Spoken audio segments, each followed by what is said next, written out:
जय हिंद फ्रेंड्स, स्वागत है आप सबका फिर से हमारे यूट्यूब चैनल पर। आप सबको पता है मैं प्रीवियस सीरीज करवा रहा था जो 2018-19 में सितंबर शिफ्ट में जो क्वेश्चन आए हुए थे वो करवा रहा था। वो मैंने कंप्लीट करवा दिए हैं, इंग्लिश के भी हो चुके हैं और वो जीके का पोर्शन भी हो चुका है। तो आगे मैं अपनी टेस्ट सीरीज शुरू कर रहे हैं हम। इंग्लिश की तो हमने वीडियो बना दी है और जीके और मैथ रीजनिंग की भी टेस्ट सीरीज शुरू कर रहे हैं। इंडियन एयरफोर्स की फुल टेस्ट सीरीज शुरू कर रहे हैं। तो हम आशा करते हैं कि आप हमारी टेस्ट सीरीज जरूर करेंगे, क्योंकि जो हम टेस्ट सीरीज आपको करवा रहे हैं उनमें से लगभग आपको मैक्सिमम देखा जाए 70% क्वेश्चन आपको वहाँ पे मिल जाएंगे एयरफोर्स के एग्जाम के लिए। हम बढ़िया किताबों से या फिर बढ़िया जो नोट्स हैं हमारे उनसे आपके लिए टेस्ट सीरीज बना रहे हैं। तो जुड़े रहना हमारे इस यूट्यूब चैनल के साथ जो इंडियन नेवी की टेस्ट, इंडियन एयरफोर्स की टेस्ट सीरीज है उसके लिए। तो टेस्ट सीरीज आज की है पहली मैथ पर, सीरीज 1 मैथ टेस्ट सीरीज 1। तो इसमें आपको मैं इंपॉर्टेंट क्वेश्चंस करवाऊंगा, अलग अलग चैप्टर के क्वेश्चन होंगे, मतलब पूरे जिस तरह हमारा टेस्ट होता है उसी तरह करवाऊंगा मैं। जो आज का हमारा जो पहला क्वेश्चन है वो है 40 रुपए का 1200 रुपए कितना प्रतिशत होता है। 40 रुपए का 1200 रुपए, 40 रुपए का 1200 रुपए, 40 रुपए 1200 रुपए का कितने प्रतिशत होता है। ये परसेंटेज में क्वेश्चन है, परसेंटेज होता है। ये शॉर्ट फॉर्म लिख रहा हूं मैं थोड़ा, परसेंटेज की होता है। तो जिसका निकालना होता है ना वो हम लिखते हैं नीचे परसेंटेज के अंदर। आपने अगर परसेंटेज चैप्टर अच्छी तरह किया हो तो यानी 1200 रुपए लिखेंगे हम नीचे। 40 का पूछा है तो 40 लिखेंगे ऊपर। इनटू में परसेंटेज में बदलने के लिए आप सबको पता होगा 100। टेस्ट सीरीज कर रहे हो आप तो आपने चैप्टर तो पढ़ा ही होगा। चैप्टर पढ़ने के बाद ही टेस्ट सीरीज की जाती है फ्रेंड्स। 2 0 के साथ 2 0 कट हो गई तो ये आ गया 40 बटा में 12। तो इसको आप कर सकते हो 20 बटा में 6, 10 बटा में 3, 10 बटा में 3 हो गए। और इसका लिख सकते हो आप 3:1/3। इसकी मल्टीप्लाई करोगे 3 × 3 9, 9 + 1 10, 10/3 ही दोबारा आ जाएगा। तो ये आ गया आपका परसेंटेज। तो मतलब फर्स्ट क्वेश्चन का आपका परसेंटेज आ गया 1200 का 40, 1200 का कितना परसेंटेज है या फिर 1200 का 40 रुपए कितना परसेंटेज है। तो आपको बता दूं मैं 3:1/3 परसेंटेज है। और ये आ गया 2 नंबर क्वेश्चन हमारा 2 नंबर क्वेश्चन है यदि x + y = 16 है तो x - z की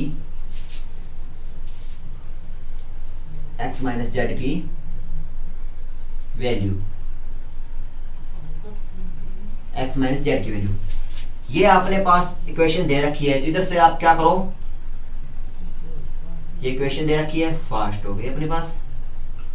इधर से x की वैल्यू निकाल लो। x की वैल्यू आ गई 16 - y, 16 - y आ गया भाई, इधर जाके माइनस का हो गया।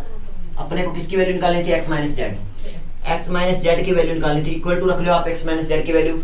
इधर x का मान कितना है, 16 - y है x का मान। x का मान रख दिया हमने, ये x का मान रख दिया 16 - y और इधर माइनस का z ऑलरेडी पड़ा है। तो x - z की जो अपने पास वैल्यू आई है वो आ गई 16 - y - z। ये हो गया अपना दूसरा क्वेश्चन। और जो आगे हम करेंगे तीसरा क्वेश्चन। हम हर सीरीज में 10 क्वेश्चन मैथ के करेंगे और इसके अलावा जो हर चैप्टर से होंगे, लगभग 10 चैप्टर से होंगे। और इसके अलावा हम करेंगे जीके का क्वेश्चन भी करेंगे। अभी ये क्वेश्चन दे रहा है कौन सी संख्या प्राकृत संख्या का वर्ग नहीं है। 4 संख्या दे रहा है, पहले लिख देता हूं। कौन सी संख्या प्राकृत संख्या का, नंबर सिस्टम वाला चैप्टर पढ़ा होगा तो आपको पता होगा प्राकृत संख्या कौन सी थी। प्राकृत संख्या का वर्ग नहीं है, यानी स्क्वायर नहीं है। 4 ऑप्शन आएंगे आपको, कौन कौन सी संख्या है। पहला ऑप्शन है ए ऑप्शन है आपके पास 1 4 3 6 4 2। बी ऑप्शन है 2 8 6 5 1। आपके पास सी ऑप्शन आएगा 7 5 6 2 5 और डी ऑप्शन आएगा 30976। अगर आपने नंबर एंड सिस्टम चैप्टर पढ़ा होगा तो आपको मैं बता दूं, अगर किसी संख्या का इकाई अंक, किसी संख्या का इकाई अंक, इकाई अंक, यदि किसी संख्या का इकाई अंक 2 3 7 8 हो, 2 3 7 8 हो, तो उसका वर्ग नहीं बनता, उसका यानी स्क्वायर नहीं बनता, नहीं होता। तो अभी इन संख्याओं में कौन सी संख्या का जो इकाई अंक है वो 2 है, आपको दिखाई दे रहा है ना, इस संख्या का इकाई अंक 2 है, यानी कौन सी संख्या प्राकृत संख्या का वर्ग नहीं है, तो ये संख्या अपनी वो क्या है, प्राकृत संख्या का वर्ग नहीं है। किसी संख्या का इकाई अंक यदि 2 3 7 8 हो, यदि 2 3 7 8 इकाई अंक हो तो वो किसी भी संख्या का पूर्ण वर्ग नहीं बनता। हमारा 4 नंबर क्वेश्चन है आज का। n में से n में 4 का भाग देने पर, जो n है, n में 4 का भाग देने पर, n में 4 का भाग देने पर जो शेषफल आता है वो है, n में 4 का भाग देने पर 3 शेषफल आता है। 4 का भाग देने पर 3 शेषफल आता है। शेषफल n में 4 का भाग देने पर 3 शेषफल आता है। तो 2n में 4 का भाग देने पर कितना शेषफल आएगा?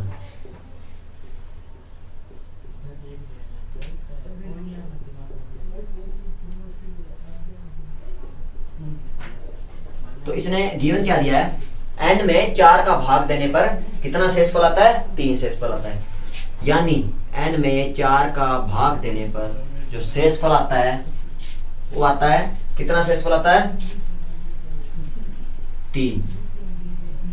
n में 4 का भाग देने पर 3 शेषफल आता है। क्यों हम जिसे भाग देते हैं उसके साथ लगाते हैं। n में 4 का भाग देने पर 3 शेषफल आता है। सॉरी, गलती से लिख दिया मैंने। n इक्वल टू आ गया 4q + 3। मतलब जो हमारा रिमाइंडर आता है, शेषफल आता है, उसके अंदर हम जो जिस चीज का भाग देते हैं, n में भाग दिया है, तो जो जिस चीज से भाग देते हैं उसके साथ किसको ऐड करते हैं? रिमाइंडर को, शेषफल को ऐड करते हैं। तो n इक्वल टू आ गया 4q + 3। अभी ये क्या कर रहा है, 2n में 4 का भाग देने पर क्या संख्या आएगी? 2n में 4 का भाग देने पर क्या संख्या आएगी? तो n की वैल्यू हमारे पास ये है ही, n में भाग देने से 3 शेषफल आता है, यानी 4q + 3। अभी आपको इधर मैं बताता हूँ, अगर कोई संख्या है 11, तो 4 का भाग देंगे हम, 4 दूना 8, इधर शेषफल कितना बच गया? 3। जो ये होता है, ये अपना होता है q, इसको q बोला है मैंने। तो इधर n की वैल्यू कितनी है? 11। इसमें n, इसको n मानेंगे हम, n की वैल्यू 11 है। 4 का भाग दिया है तो 4, q साथ में 2 है, इंटू में जो शेषफल बचा है उसका 3। तो यानी ये क्वेश्चन मैंने सिर्फ समझाने के लिए आपको लिखा है इधर, तो आप उधर समझ जाओ ताकि किस तरह से ये क्वेश्चन बनता है। तो 2n की वैल्यू कितनी है इधर? n की वैल्यू है 4q + 3/4a। तो ये हो गया 8q + 3/4। अगर इसमें भाग देंगे हम तो इसका आंसर आएगा इतना, 8q + 6 अंदर मल्टीप्लाई हो जाएगी, 8q + 6/4। यदि 6 में से 4 का भाग देने पर 2 शेषफल बचेगा। तो इसका रिमाइंडर कितना आ गया? 6। ये इसका 3 रिमाइंडर था और इसका 6 रिमाइंडर आ गया। 6 रिमाइंडर आ गया तो 6 4 से बड़ा है, तो 6 में हम फिर से 4 का भाग देंगे। 6 में हम फिर से 4 का भाग देंगे, रिमाइंडर बड़ा आ गया ना, 4 से रिमाइंडर बड़ा आ जाता तो दोबारा भाग देते हैं। तो ये आ गया 4। अभी शेषफल कितना बचा है? शेषफल बचा है 2, यानी 2n में भाग देने पर 4 का शेषफल बचता है 2। ये 6 हमारा क्या है? रिमाइंडर। शेषफल बचा था ये पिछली बार, लेकिन ये जो हमारा रिमाइंडर आया था वो किससे बड़ा था? 4 से बड़ा था, जिससे हम भाग दे रहे थे। तो दोबारा 6 में हम 4 का भाग दे सकते हैं। तो आगे नंबर क्वेश्चन है 5 नंबर क्वेश्चन।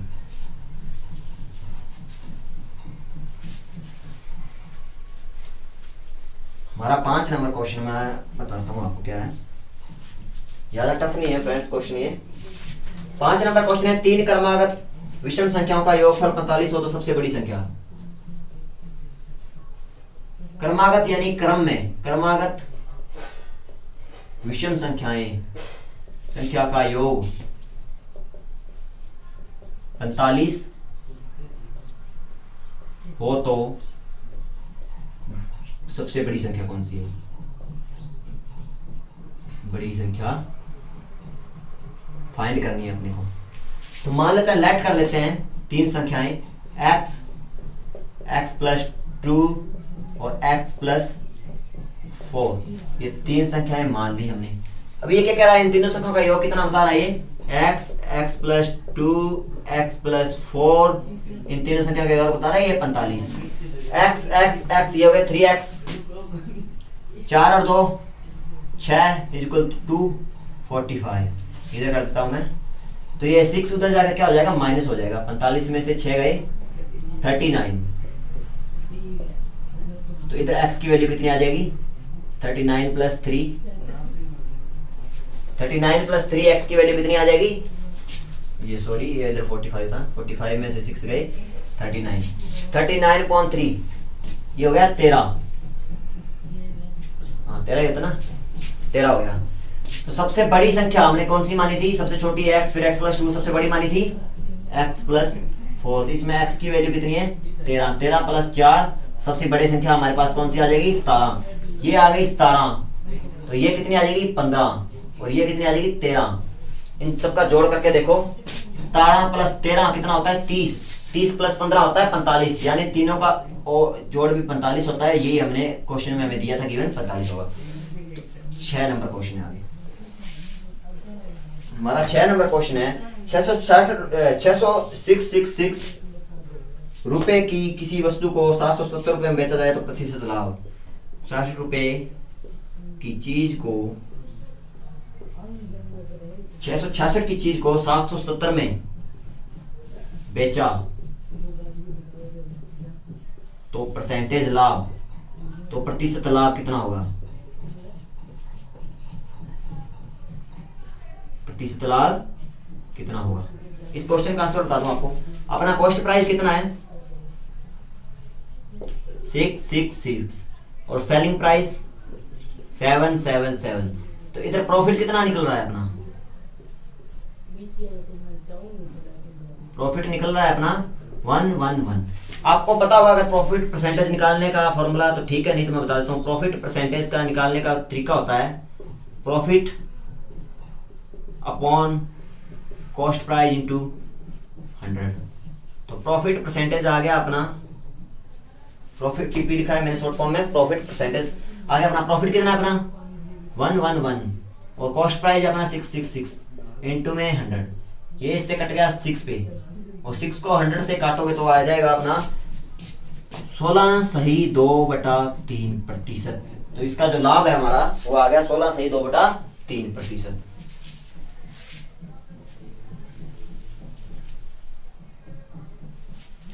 तो मैं जल्दी जल्दी करवा रहा हूँ आपको। वैसे तो बोर्ड छोटा है हमारा, आप लोग सहयोग करोगे तो बोर्ड भी बड़ा ले आएंगे।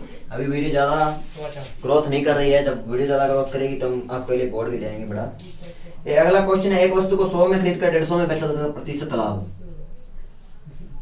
एक वस्तु को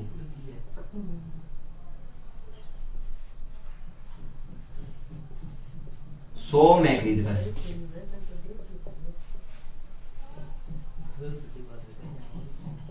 150 में बेचा तो लाभ प्रतिशत ज्ञात करो। ये नहीं बोला लाभ, लाभ तो आपको पता है 100 में खरीद कर 150 में बेचा तो लाभ तो 50 रुपए हो गया। लाभ प्रतिशत ज्ञात करो। तो अपना कॉस्ट प्राइस 100, सेलिंग प्राइस 150, हमारा प्रॉफिट कितना हो गया? प्रॉफिट हो गया 50 रुपीज। अभी मैंने आपको प्रॉफिट परसेंटेज पीपी का फॉर्मूला अभी बताया था थोड़ी देर पहले ही, प्रॉफिट अपॉन कॉस्ट प्राइस। हमारा प्रॉफिट है 50, हमारा कॉस्ट प्राइस है 100, इनटू में 100 100 से 100 कैंसिल, तुम्हारा प्रॉफिट परसेंटेज कितना आ गया 50%। यानी 100 की लेके 150 में बेचेंगे, सीधा दिखाई दे रहा है 50%। 50 रुपए ज्यादा में बेच रहे हैं, 100 की खरीद कर 50 रुपए ज्यादा में बेच रहे हैं, तो सीधा भी पता चल रहा है आपको भी प्रॉफिट परसेंटेज आपका कितना होता है, 50% बन रहा है। 8 नंबर क्वेश्चन आज का जो 8 नंबर क्वेश्चन है दोस्तों, वो हमारा जो 8 नंबर क्वेश्चन है वो है दो संख्याओं का अनुपात 3:5 है, यदि इनका योगफल 80 है और यदि इसमें 10-10 जोड़ा जाए दोनों संख्याओं में तो अनुपात, नया अनुपात आएगा वो कितना हो जाएगा। तो पहली संख्या को मान लेते हैं हम 3x और दूसरी को मान लेते हैं हम 5x सॉरी। अभी ये क्या कह रहा है कि दो संख्याएं मिल गई हमको, 3x प्लस 5x का योग कितना बता रहा है 80, तो ये हो गया 8x पॉन 80 और x की वैल्यू आ गई 80.8 इक्वल टू 10। तो हमारे पास x की वैल्यू कितनी आ गई, तो इसके हिसाब से इसमें x की वैल्यू पुट करने पर जो पहले का अनुपात हमारा कितना हो गया, जो पहले अनुपात हो गया 30:50। अभी ये क्या कह रहा है 10-10 जोड़ा जाए दोनों संख्याओं में तो अनुपात कितना होगा, तो इसमें भी 10 जोड़ दिया जाएगा और 50 में भी 10 जोड़ दिया जाएगा, ये हो गया 40, ये हो गया अनुपात 60। अगर शॉर्ट फॉर्म में लिखा हुआ है तो 4:6 आ जाएगा, और इसको भी काट के लिखा हुआ है तो 2:3 आ जाएगा, तो नया अनुपात आ गया हमारा 2:3। अगर सीधा 4:6 में दिया हुआ तो भी ठीक है, अगर 40:60 में दिया होगा तो भी ठीक है। आगे है हमारा 9 नंबर क्वेश्चन। जो 9 नंबर क्वेश्चन है वो भी हमारा शायद परसेंटेज पे ही होगा। परसेंटेज के 2 क्वेश्चन आ जाते हैं लगभग हर एग्जाम में।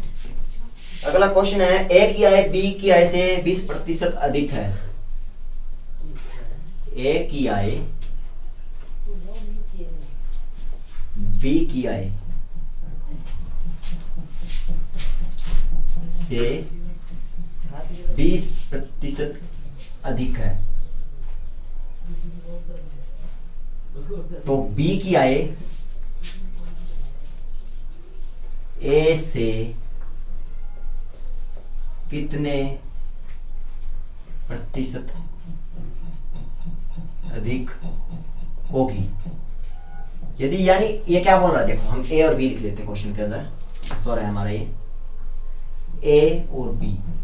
ए की आय बी से 20% अधिक है, यानी बी की मान लेते हैं 100, तो ए की कितनी है 120, 20% अधिक है। इनका अनुपात देखते हैं क्या है। अनुपात में देखा जाए तो इनका अनुपात है 6:5, यानी ए की आय 6 है तो बी की आय 5 है। तभी क्या कह रहा है, बी की आय ए की आय से कितनी प्रतिशत कम है, सॉरी अधिक नहीं है, कम होगी। तो बी की आय ए से कितने प्रतिशत कम होगी, बी की आय कितने प्रतिशत कम होगी। दोनों में कितने प्रतिशत का डिफरेंस है, कितने का डिफरेंस है दोनों में, 5 और 6 के अंदर 6 - 5 करोगे, दोनों में कितने का डिफरेंस है 1 का। तो यानी आपको क्वेश्चन सोल्व करने के लिए 1 तो लिख लिया आपने, ऊपर जिस चीज का डिफरेंस होता है ऊपर। अभी क्या बोला है, किससे कम है, ए से कितने प्रतिशत कम है, यानी ए से, जिससे होता है से बोला है, ए से, ए का 180 का, वो हम नीचे लिखते हैं बड़ी संख्या होती है जो 6 इंटू में 100% निकालने के लिए, तो ये हो जाएगा 60 रेशियो 2/3%। अभी देखो डिफरेंस आ गया ना, ए की आय बी से कितने प्रतिशत अधिक है 20%। आप बोलोगे बी की भी उसमें ऑप्शन आएगा आंसर में 16 से 2% और 20% भी आएगा आंसर।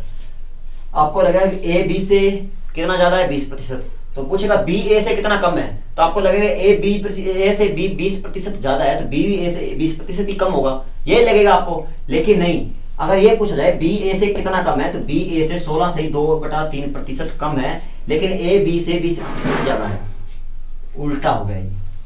क्वेश्चन नंबर 10 और आज का आखिरी क्वेश्चन। एक व्यक्ति के पास 40 घोड़े हैं, जिसमें से उसने 40% बेच दिए, तब उसके पास कितने घोड़े हैं। एक व्यक्ति के पास कितने घोड़े हैं 40 घोड़े हैं, उसने 40% बेच दिए, तो अभी कितने बचे, तो अभी कितने बचे हैं, क्वेश्चन आ गया ये। तो आपको पता होगा, मैं आपको बता दूं, व्यक्ति के पास कितने घोड़े हैं, घोड़े 40 घोड़े हैं, उसने बेचे कितने कितने घोड़े बेच दिए उसने? 40 का 40%। टोटल घोड़े 40 हैं, टोटल का 40% उसने बेच दिए, यानी 16 घोड़े उसने बेच दिए। टोटल बचे कितने? टोटल थे 40, 16 उसने बेच दिए, तो बचे कितने? 24 घोड़े। आपका आंसर होगा 24 घोड़े उसके पास बचे। तो दोस्तों ये थे 10 क्वेश्चन, इंपॉर्टेंट क्वेश्चन है इंडियन एयरफोर्स की जो हम सीरीज स्टार्ट की है टेस्ट सीरीज, उसके लिहाज से। तो आपको मैं बता दूं, हम ये सीरीज रेगुलर लेके आएंगे जब तक एग्जाम नहीं होता, रोज की हम एक सीरीज बनाएंगे, बड़े बड़े इंपॉर्टेंट क्वेश्चन बनाएंगे। ये क्वेश्चन ज्यादा नहीं है, मतलब क्वेश्चन सिंपल क्वेश्चन है, आप 5-7-10 मिनट की वीडियो आराम से देख सकते हो और इससे आपका शायद एग्जाम में सिलेक्शन हो जाए। तो दोस्तों बने रहिए हमारे वीडियो के साथ, चैनल को लाइक, सब्सक्राइब और शेयर करना मत भूलिएगा, और मिलते हैं अगली वीडियो में। जय हिंद, जय भारत।